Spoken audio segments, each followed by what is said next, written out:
Hey everyone, welcome to Pai's Kitchen. Today I am making world's most delicious food. At least according to a CNN poll a few years back, I am talking about rendang. So rendang is a traditional dish from Indonesia and also Malaysia. They also serve it in Singapore and probably a few other countries. So if you have rendang in your country, let me know. I would love to hear about it. Now rendang is basically a curry, but unlike a Thai curry, it's very dry and concentrated. It's super, super flavorful. And I am making one with beef today, which is my personal favorite. Let's get started. Let's start with the curry paste. So I've got some dry chilies here that I've cut up and I'm using guajillo peppers, which has become my favorite peppers to use for curry paste because it's got nice color, good flavor, but it's also mild so I can adjust the heat level at the end. In addition to that, I got some dry spices, some green cardamom, a piece of star anise, some cloves, some cinnamon stick, and I've also got some candle nuts. Now, when I was making my laksa video, if you haven't seen that video, check it out. I did not have candle nuts, but I found them. Yay! You can use macadamia nuts or cashews instead. This is going to add fatty richness. So if you don't have it, don't sweat it. And I'll leave the candle nuts for later because once you add the candle nuts in, the oils come out and it kind of gums it up a little bit. Oh, I can smell all the spices already. Oh my gosh. Spilling everywhere. Now the candle nuts go in. And you can see it thickening up, getting a little bit wet from all the oil from the candle nut. By the way, candle nuts are toxic when they're raw, so please don't be snacking on them like they're macadamias. We're gonna cook this later and only then can you eat the candle nuts. We're done our spices and now the herbs. So I've got here some ginger, some lemongrass, and some galangal. And today, lucky you, I have a whole galangal to show for those of you who don't know what that looks like. And then I've also got some shallots and some garlic. So not that different from a Thai curry paste. And all of that into my blender jug here. And as always, I'm using my immersion blender, my favorite tool for making curry paste. You can certainly use a blender and then just add a little bit of liquid of water or coconut milk to it. All the dried spices that we ground up. Blitz to mix. And that's it. I'm gonna go and finish crying from all the shallots and we'll continue cooking. So traditionally, most people saute the curry paste in some oil, but I'm gonna sneak in a little bit of a Thai technique and saute my paste in reduced coconut milk instead, because why not take the opportunity to add some extra coconut flavor. And this curry uses a ton of coconut milk anyway, so it's not like I'm introducing anything new. So now that it's boiling, I'm actually gonna add my curry paste right away and let the coconut milk reduce with the paste. There we go. Because I think the extra liquid helps break up the paste a little bit. And by the way, one of the things I love about using an immersion blender is it's so much easier to get the paste out. If you use the jug blender, now you gotta get around the blade, you gotta rinse it out with water. I mean, this just makes life a lot easier. All right, so I'm just gonna stir that in. So the coconut milk has reduced to a point now where the coconut oil is sizzling away from the paste. It's frying the paste. That's exactly what I want. In goes my beef. So I've just got some regular old beef chuck, which is a great inexpensive cut for stew, but you can use whatever you prefer for your beef stew. Short ribs, and you can make rendang with chicken as well. I've got this tossed up. I'm gonna add the remaining coconut milk.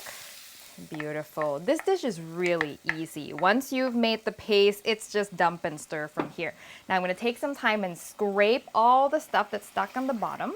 Now the seasoning, which is super simple, I'm just going to add some salt and some tamarind. So it's going to be a little salty, a little sour.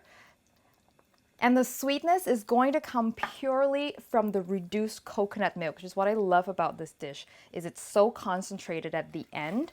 This needs to cook for 2.5 to 3 hours. Yes, it's a very long, slow, simmering dish. In the beginning, you can kind of let it go, but as the sauce gets thicker, you want to come back and keep stirring and scraping the bottom. Otherwise, all that curry paste is going to get stuck and burn to the bottom. So unfortunately, this is where it gets a little time consuming, but trust me, it is well worth it in the end. Ah, look how it has just transformed. You want like a luscious, thick sauce coating the beef. You don't want it to be like a soup. So what I do is I keep my lid ajar a little bit so it evaporates just ever so slightly. And then at the end, I usually have the right amount of liquid. But if you need to add a little more water, or at the end, you need to like open it and really let it reduce, that's totally fine as well. Look at that. My gosh. So now, in rendang, you want to add some kaffir lime leaf. So I've just got some over here, and I keep mine frozen, by the way, and it will add just a bright citrusy aroma, and it will sort of counteract the heaviness of the curry. Woo.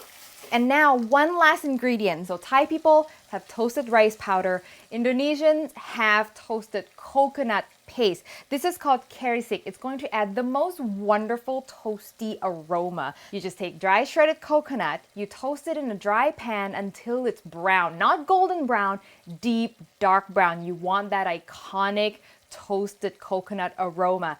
Then I just grind it in a mortar and pestle until it gets oily. And I'm just gonna add about a tablespoon of this. Oh, what the heck, I'll add the whole thing. And stir that in, and that right there just adds a character that is unlike anything else. Now, you definitely want to taste this for seasoning, for saltiness mostly.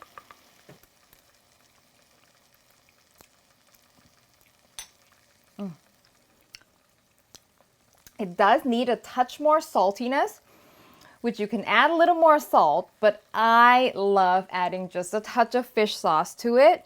I know it's not super traditional, but trust me, it really elevates this dish, in my very biased opinion. God, you can smell that toasted coconut from here. And that is it. By the way, right now this is not spicy at all. It's super kid-friendly. But what I like to do is I fry up some dried chilies so they're crispy. And then I sprinkle them around. So if people want something a little spicy, they can easily break this up into their own portion. It also acts as a nice garnish because this is very brown, right? So just a tip there for you. You definitely want this with some rice. Oh, yes, that sauce. My God. And the beef should be fork tender, just like that. It should pull apart with your fork, so make sure you check that for doneness.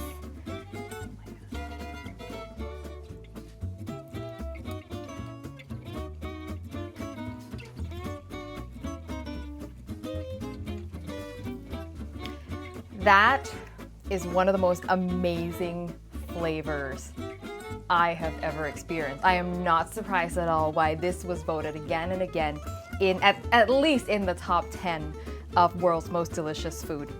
It's rich and very flavorful, but at the same time, the lemongrass and the kaffir lime leaves adds a brightness to it. That toasted coconut paste that we added gives it an aroma like nothing you've ever had. Like, this is sort of similar-ish to a Thai massaman curry, and I don't know, like this against massaman, I have a hard time choosing, and like that's saying a lot because I'm Thai, right? But man, if you've never had it, you've got to give it a try. Beef is my favorite, but chicken will work as well, and it will take less time to cook. So that is my rendang. I would love to hear from you if you're Malaysian or Indonesian, or if you make your own version of rendang. I would love to hear how you do it differently, any tips and tricks you want to share with us. And as always, the recipe will be on pieskitchen.com. And when you make it, send me a photo on Facebook, Twitter, or Instagram. Or if you don't have a photo, come hang out with me anyway. If you haven't subscribed to the show, make sure you do so you don't miss an episode, and click that little bell icon as well so you get a notification when I post a new video. If you love the show and you want to support us, please check out Patreon link in the description below, and I will see you next time for your next delicious adventure. And usually, while we wait for things to boil on the set of Hot Thai Kitchen, we just stand here and stare at it.